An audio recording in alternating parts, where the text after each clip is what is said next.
Well, if you remember from last year, it's the currency you use whenever you're procuring a exotic dancer on stage. Ah, right. Flinging coins. So I am Chris, and I'm going to slowly step out of stage as we talk to Marc, the great Bernardin. Welcome back.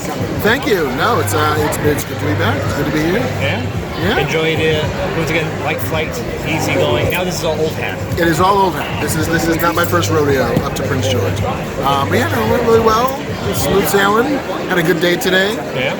Had a good talk panel / That whatever. was good. I was trying to get you before that to promote it, but you had a good crowd, so I didn't need you. We had a good crowd. It didn't start a good crowd, but it ended a good crowd. Yeah, that's awesome. We started with like 6 people in the crowd, and so I just figured, well, let's all sit together. Yeah. And then like over the course of an hour, 50 or 60 people showed up, and Love the format.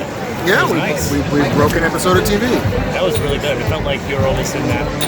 Have you ever been? Have you been that guy who went up there? I have never run a room, but I've been the guy writing on the board. Yeah. And as you can see by my writing, I should not be the guy writing on the board, because the further you go, the less legible it becomes. Just, oh, that feels like it was English once. Yeah. So quickly, a rundown. Marc Bernardin, writer of it was a writer on Castle Rock, writer on Treadstone. Yes. Currently writing on Carnival Row. Was a film editor of the LA Times, and editor at Hollywood Reporter, and Entertainment Weekly, and Playboy. and also a writer of a show I used to love called Alphas. He bombed my Skyboard, I think. Yep. So it was one interesting things. Well, you're located in Creative Corner, and you're located next to Rachel Talalay. Which is awesome. Did you like? I love Tank. We've had like online conversations about it, and then when we got here, it's just like, because we were like, hey, so we're both gonna be at the same convention. I'd love to see you. We'll have to find time to get together and meet. Yeah. And then it's, oh, we're in booths right next to each other. I figure we're gonna work this out. We're gonna make this happen. Yeah.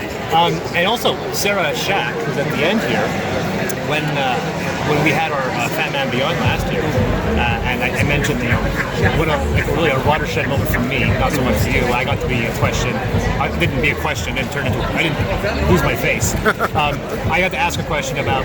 Before I asked my question, I mentioned about the movie studios, the movie production that we had in Prince George, Dreamcatcher, Reindeer Games, and Double Jeopardy. Sarah Shack was the person who brought all those productions. Wow. It's her fault then. It's entirely her fault. She didn't bring Strange Brew, because that was quite a few years earlier. But yeah, that's Sarah Shack. She was responsible. And then that film community, the moment she left. Wow. That's why it was 3 films back to back, and nothing. Nobody's coming back. Because turns out she was really good at her job. So She much was so the one. that she got to do a much better job and be a producer somewhere else. So, talking to you though, you wrote the 6th episode of Castle Rock. Yes. You co-wrote it with another gentleman, Yes. Vinny Wilhelm. which is kind of an awesome name. You know, like Vinny Wilhelm. It's a preposterously, ridiculously awesome Character name. Wolfenstein. Yes. I kept on asking him to scream for me. It's like, why? Because I need the Wilhelm scream. You didn't get it? But that's fine. So you were mentioning you would get assigned a writer, like you were like, okay, you write the script. How does that change once it's 2 people writing? It depends on the show. Every show is different. The way every show operates is different. On Castle Rock, it was, here we are, we're coming up to 106. Who's got the biggest sense for it? And Vinny had been working on kind of the overall story for a while, and then I had broken a couple of elements of it. And the show was like, well, all right, you guys should do this together. But every show's different. Yeah. Every show's different. And watch Castle Rock, because it's a good show. We tried. And without huge spoilers, episode 7 Mazel tov. episode 6 was kind of like, everything kind of changes. Episode 7 is where everything starts hitting the fan, and 6 is kind of that moment where it's like, this is where all your expectations stop. Yeah, like episode 6, it was supposed to be 105. It was halfway through. But that was the episode where the show had to reveal what it was. Yeah. When you get to like halfway through a season, when you get to, like 60% of the way through a season, the show that it used to be has to reveal what the show is actually going to be. And so that's the unique challenge of an episode like that, is all of the stuff we've been sort of teeing up and teasing and hiding and misdirecting, things begin to fall away, and you reveal the truth of things. So, I mean, you could explain what happened, because I thought I had it, and then episode 9, I'm like, Oh, okay. And then episode 10, I'm like, no, I don't think I got it. And that's it. I thought, oh, well, let's play it in season 2. And I'm like, oh, this is an anthology. Yeah, no, not going to explain anything in season 2. But yeah, the idea that there's a parallel universe in which every universe had a Henry Deaver. Yeah. But the real Henry Deaver, the white Henry Deaver, who came from another parallel universe, gets sucked over to this side. Yeah. And the process of doing that made everything in the black Henry Deaver world go kind of batshit crazy. But there's a shot in the end where the white Henry Deaver kind of doesn't look normal. No, the kind of like monster face thing. Yeah, and there's some implication that episode 9 didn't really happen. There's also the subjective reality of black Henry Deaver, who over the course of 9 episodes of that point has kind of lost his mind. Yeah. Who is seeking a justification for things he knows he's going to have to do. Okay. So if he believes that white Henry Deaver is a monster, then black Henry Deaver can put him in the pit. If he doesn't believe that he's a monster, he would never do that, because his entire life had been getting people out of jail who I believe haven't deserved it. But if you show me the monster, then all right, that guy needs to be in a pit. This is why Kevin Smith kind of gets blown away, because that's astounding. Wow. And then, of course, we still haven't seen Treadstone yet. No, Treadstone hopefully will be this fall. So they've already cleared for second season. That I don't know. Oh, okay. Maybe I know that we're getting a second season of Castle Rock is, they're already in production. And there's going to be nothing referencing this season in the next one? Or is it going to be like Castle Rock, where they'll reference, oh yeah, remember that guy? I can neither confirm nor deny, and that is not because I'm attached to some non-disclosure agreement from Bad Robot in which they will come and take my children away. Right. It is more, I am not working on season 2 of Castle Rock, so I don't know at all. So I can explain the anthology, because it's clean slate, new people, new story. It would, but then again, if it's like Stephen King, if it's anything like Stephen King, there's always tendrils of connection between things. So whether or not they reference what happened in Castle Rock, whether it's set in Castle Rock, I could not say either way. So talking about Endgame, enjoyed it 3 times. Indeed. Very much an earned film. It is the kind of story that only works if you've seen the other 22. And we know you have. Binged it on one occasion, not the second occasion. No, wouldn't do that twice. 36 hours in a theater was enough for me. Have there been, because the episode posted on Fat Man Beyond, see it on Kevin Smith's YouTube page, was it done like only a few days after the premiere, I guess? Yeah, we recorded on the 30th, and the movie come out the Thursday before. Because you were talking about Game of Thrones like it just happened. Yes. So in the week that's passed, has there been any retrospective, any alternate opinions, any thoughts, interpretations? Interpretations? Not really, because I'd seen, by the time we recorded that episode, I'd already seen the movie 3 times. Did I? 2 times. No, you were seeing it a third time. That's why. Seeing it a third time. Yeah. No. The third time I saw it, it was more like, first time, loved it, didn't really know how to deal with it. Second time, discovered kind of what the movie's actually about. And the third time was just kind of like living the greatest hits moment of that. Yeah. Of the, oh right, here's the things that I love, here's the things that I still love. All of the emotional moments that resonated the first time still work the second time. It's the stuff that you kind of overlook the first 2 times. You're like, well, I don't love this space stuff that much. Like, I could do without, like, I still don't understand how Nebula does what Nebula does. Quantum programming. So kind of, their 2 networks are linked because they're existing in the same reality. Yeah, like, whatever. Okay, I get it. I know the Russos kind of went public, I think a few days ago, and they said, oh yeah, Captain America, he created the Schism timeline. And we don't know what happened, but you imagine, like, they're like, oh, is he staying out of history? No, he doesn't exist in that past. He exists in his own past. So you imagine him being Captain America still, only in the past with his love. Yes. You know, and there's absolute the version of Captain America who's 50 years old in 1970, who's the quote-unquote Nick Fury of S.H.I.E.L.D. before Nick Fury shows up.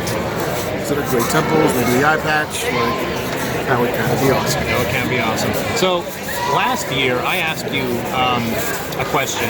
The question was, if you could pick a superhero movie that's going to kind of push the envelope in the same way that Black Panther did, the way Captain Marvel did. And do you remember the 2 answers you gave? I do not at all. You said I had 2 options. One was Shang-Chi. Okay. And the other one was Blue Beetle, And just a question.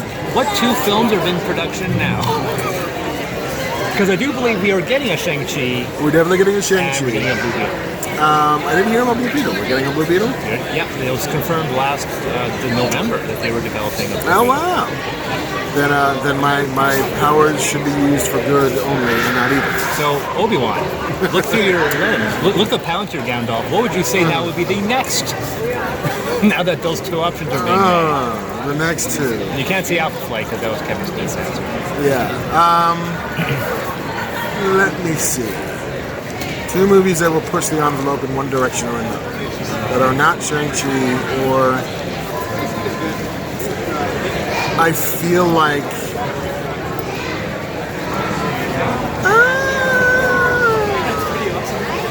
I mean, here's what's going to happen. It's not going to happen for a little while. But we're definitely going to get an X-Men movie. We're going to get a rebooted X-Men. Because maybe Fantastic Four. But I think that the X-Men has always been a sort of a vanguard for that kind of storytelling, because it had always been about kind of the freaks and the geeks of the Marvel Universe, the outcasts who don't belong anywhere else. And it had always been a metaphor for the subjugated class of its era. Right. You know, it started as a metaphor for black people, it evolved into a metaphor for gay people, it can be a metaphor for anybody who does not feel as if society is currently built for them. Giant bouillabaisse of all these problems. Right. So I feel like getting the X-Men back on its feet in a way that can wrestle with those metaphors in a real way. In fact, in a way that the movies have stopped wrestling. You know, I feel like since X2, which kind of ushered in the idea of mutants as a proxy for gay folks. I feel like there's a new wave waiting to happen of who are they speaking for to. Right. Would we see an X-Men or a Fantastic Four first? If I was them, I would do Fantastic Four first, simply to put a buffer between the last X-Men we saw, which would be in like July. So yeah, like get Fantastic Four off its feet, like figure out a way to make that work. Which shouldn't be hard because it's The Incredibles. If I was doing a Fat Man Beyond question, I would ask you to cast that one. I won't go into that one, except the fact that I was talking with Alan Tudyk, and we were like, how would he play Reed Richards? He's like, no, Thing. And then he did a perfect Brooklyn accent. And I was like, there you go, Thing, Alan Tudyk. Yeah, no, that guy seems to be the new Mel Blanc, like the man with 1,000 voices, which is awesome. But I don't know about the other one. I mean, Captain Marvel would have been the good answer for that. You know what I would like to see, and maybe Marvel will do this on TV, is a She-Hulk TV show. You know, like I think it scratches the itches of. And who would you put in that? I think the actress, what is she? She's in something new coming up. I can't remember the name of it. But Gina Carano, who was in Haywire. Yeah, what a good movie. Yeah, which I love. And she's in the first Deadpool and Fast Six. I think she's probably better than people give her credit for, and I think she's grown up immensely. I mean, even Ronda Rousey would also be interesting as well. But like, not only do you get to do a friggin' She-Hulk story in a TV show, but it also gets to be a legal procedural. And so it seems to like scratch every itch that TV wants to scratch. Like, what's the story this week? She's got a case. You know, maybe it's a case. It's reversal because she almost did. She did with Deadpool and that. Yeah. Looking outside the box. But I think that could be really interesting, and also talk about the things you want that show to talk about, which is sort of feminism and Me Too and glass ceilings and all of that. And a character who has the power to affect the change she wants to affect, but who can't because she works within the law. Right. Is an interesting dichotomy. Wow. I think someone should give you a call. Kevin Feige, I'm here for you. Whatever you want. Speaking of going back to Avengers, though, there was a moment where you think they're slowly probing for an A-Force? You know the scene I'm talking about? Yeah, no, totally. And I am all here for an A-Force. You know, like Lady Avengers. Why would I not want Lady Avengers? That's awesome. And they definitely have a deep enough bench to make that work. Yeah. I mean, coming up with the reasons why all the dudes are not there, you know, will take some doing. But no, I would watch that in a heartbeat. Well, you said, you're saying in the Knight Rider, like, we don't need justification. It has its own. It has its own thing. Unless they do a crossover between Y the Last Man and A-Force. Like, all the dudes are dead. No, I get, Except for one, and it's Scott Lang, and all of the Lady Avengers. Who would you think would be the next big villain? The next big guy? Well, I mean, they did sort of very subtly tee it up in Endgame. Oh, in Endgame? Yes. Okay. There's been some underwater earthquakes on the African plate. The underwater earthquakes. Did they get Namor back? Yeah, Namor. Because I thought they were implying for at the end of Guardians 2. So I thought that the end of Guardians 2 is them going, oh, is that Guardians 3 as a singular, or are they starting to size up? Right. Yeah, I'm putting my money on Namor. Yeah, that's pretty solid. There's actually more thought than, once again, that's the reason why you're here. But the more important news is, and this is me hitting you with some news, I'm sure you know about this, but how excited are the idea that we're maybe getting a return of Willow? I am not that excited. I am not a Willow fan. Because Willow is like fantasy Star Wars, and I already had my Star Wars. Okay. You know, it's like, oh, so he's the weird, the rogue who's the best swordsman in the Shire or whatever that is. And here's the princess who's got the whatever, and they're like, I get it. No, Willow was not my jam as a kid. Okay. As much as I always liked Val Kilmer, who doesn't like Warwick Davis, and Willow just didn't do it for me. Yeah. All right, I'll hit you another one. The Russo brothers have expressed interest in Paul. That I will tooth and nail fight to do. Because that is just dumb enough that I love it to death. He's got a glaive? Sure. I knew I was going to shotgun approach. One of those is going to. One of those is Willow is not my thing. Crawl, hell yeah. Hell yeah. But people always complain that Krull is just, it's just Star Wars. And I've seen the film Krull like probably 1,000 times. Well, because Krull is bad, and I think Krull knows it's bad. Willow thinks it's great. And I'm like, I don't think Willow's great. I appreciate somebody knowing their limitations. Yeah. And Krull absolutely knew all of its limitations. I've listened to the soundtrack maybe twice as many times as I've seen the movie. I haven't seen the movie, and it's got to be 20 years, but before those 20 years, I watched it 500 times. Worthy of a revisit, because you get to see like, oh my god, it's Robbie Coltrane. Oh my god, it's Liam Neeson. Yeah. Oh my god, it's the bald guy from Deep Space Nine. Hell yes. So I want to mention also as well, you can pick, you're the author of Genius. Yes, volume 1 and 2. Volume 1 and 2. This is volume 2. I had volume 1 signed last year, and I made a promise. I know. My God, do I have to write a volume 3 just so you have something to bring me next year? Yeah, about that. So, not a big spoiler. I won't mention any spoilers, but I'm picking up the theme, picking up the tone, definite shift. And I'm starting to realize what the story is about. So I'm thinking, now it's a feminism. Like, oh no, it's not about that. And then I'm reading the story, and then we get to the end, I'm like, all right, now I know what this is about. Holy crap. And I turn the page, and then I turn the page again, and I turn the page again, and I'm like, what the and then I go online and go, okay, volume 3, that's when no volume 3. Yeah, I mean, we're still hoping that there will be. But You're killing me. I'm sorry. It's a story that I do desperately want to tell. Do you have it in your head? Yeah, we have kind of a sense for what it is. And if it's possible, this was the quiet before the storm. Right. And the storm is kind of big and kind of awful. And kind of, yeah, because that implies that it's a hurricane. Yeah, no, there's gonna be some smashing on walls. And you got it. Like, so if you do come up next year and I don't see a volume 3, I'm just gonna simply say, what happens? Yes, please tell me the rest of it. Because that is fantastic. And of course, if you have your own issue of Genius, you can come over here and Marc Bernardin will Yes, sign it I will for be you. here until tomorrow at 4 p.m. So does Endgame blow Avatar? Not literally, but I feel like by the end of this weekend, Endgame will have made $2 billion. Now, can it make another $800 million in the next what is it not? 25 weeks? Maybe. Because again, $800 million is more than most other movies ever made. Right. And it's got to make that after everybody's already seen it. So it's going to be a steep hill to climb. I feel like they top out at 2.4, 2.5, and don't get to the 2.8.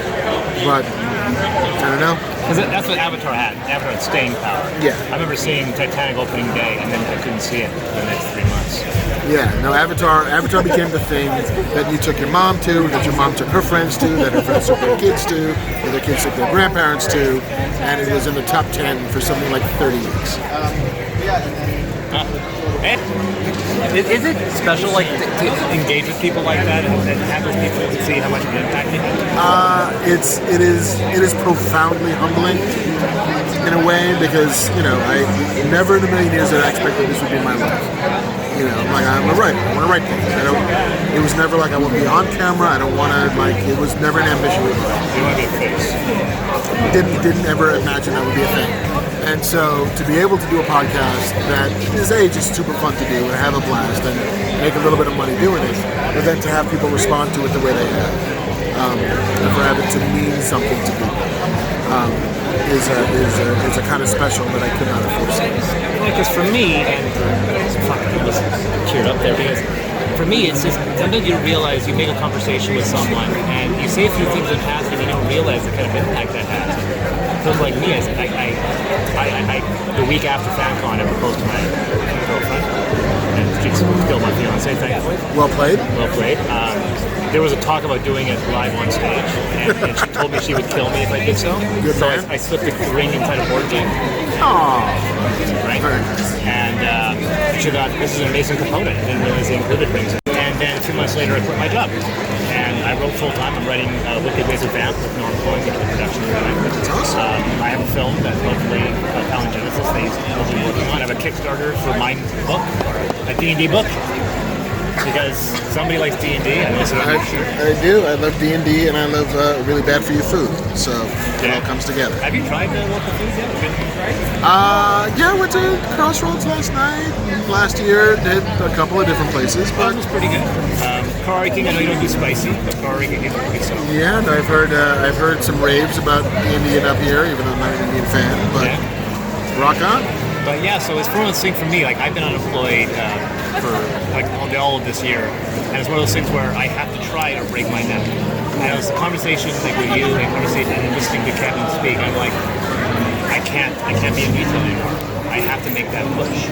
It's almost one of those things where I don't have to live up to you, but I feel like I have to. And there's part of me that's just like, I want Marc Bernardin becomes like, you did good, kid. And I'm like, I'm not that much younger than you, but okay, sure, I'll take it. Because You did good, kid. we'll see. Once I'm off EI and I have been making money writing, and at that point I'm like, I want to be able to say, I come up to you and go, I did it. And I wanted to, you know. I mean, here's the ultimate thing is that, especially as a writer, you don't necessarily have to forego everything to be a writer. It is not always a cliff you need to jump off of. All you do is you need to be writing.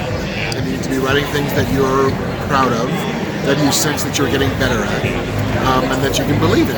And whether that's happening at nights while you're doing another job, whether it's happening on weekends when you're doing a job and raising a family, whatever it happens to be, as long as you're writing. Writer's right. At the end of the day, writer's right. And whatever form that takes is fine. Well, I've been doing that since I was a fetus, but there's a transition when you like, I commit 40 hours. I commit this. Totally. Right? And you just 2 days ago on Fat Man Beyond, you had a similar conversation with someone, and you were kind of almost playing on Glengarry Glen Ross. Always be writing. And Always be creative. that's exactly what I said. I said ABC, always be creative. Yeah. And that's my mantra. Totally. I mean, I was lucky enough in that my day job was not, my night job was not the dream, but it was close enough to it that it didn't feel like mission creep. Yeah. You know, like I was an editor. I got to work with words. I got to help people tell their stories. But all the while doing that, also telling my stories in the process. So the day job never felt like wasted time for me, because there's always a sense of being able to work with words and get better at it helped me work it through. You know, and to do the job that I wanted to do, which was TV writing, you can't half-ass that. You have to do it. If that's the job you want, the only way to do it is to be on a staff. And the only way to do that is for that to be your only job. So that necessitated the leap off a cliff of looking at journalism in the rearview mirror and only focusing on that. But in whatever form it takes, you know, and Kevin is the biggest evangelist for it. just make something. Do something. Yeah. You know, make a podcast, make a short film, write a script, whatever that is, just make a thing. And when you're done making that thing, make another thing. And just keep making things until you get good enough at it that you get paid for it, or until you feel satisfied enough by the process that you feel happy. Yeah. And so, whatever form that takes. And I hope that you do, after having jumped off that cliff, find a steady floor and be able to, you know, support yourself and make your way and have the wedding that your fiance wants, because it's not about what you want, it's about what she wants. Well, she wants a house first. So Well, then, that's you know. why this has to make money. Make all these things happen. There's a Otherwise- clock running. Yeah, the fiance. There's a will not be the biological fiance. clock and a clock, and then she's like, "You want a kid? You gotta get married. You want to get married? You gotta get a house." So like, oh, and how old are you? All right, so I have my timetable to work Yes, with. no, you've ground out the numbers. But yeah, it's a matter of figuring out what means the most to you and how the path that you think you can go down to get it. Well, like I said, this is the. I've talked with Alan Tudyk, I've talked with Becca Scott, I've talked with Lou Ferrigno, and this was a conversation that I wanted to actually. Well, look, dreams do come true. Sorry. You can do it. I know. You can make it. Sorry. Composure. I was going to talk about aliens. The Alien play, but I've run out of time. But so I will leave it at that because I have to go there and compose myself. But this has been Marc Bernardin. Come say hi, come say thank you, and ask him questions directly because he knows everything about everything. Well, I can fake enough of it. Yeah. The guru, Marc Bernardin. Thanks a lot.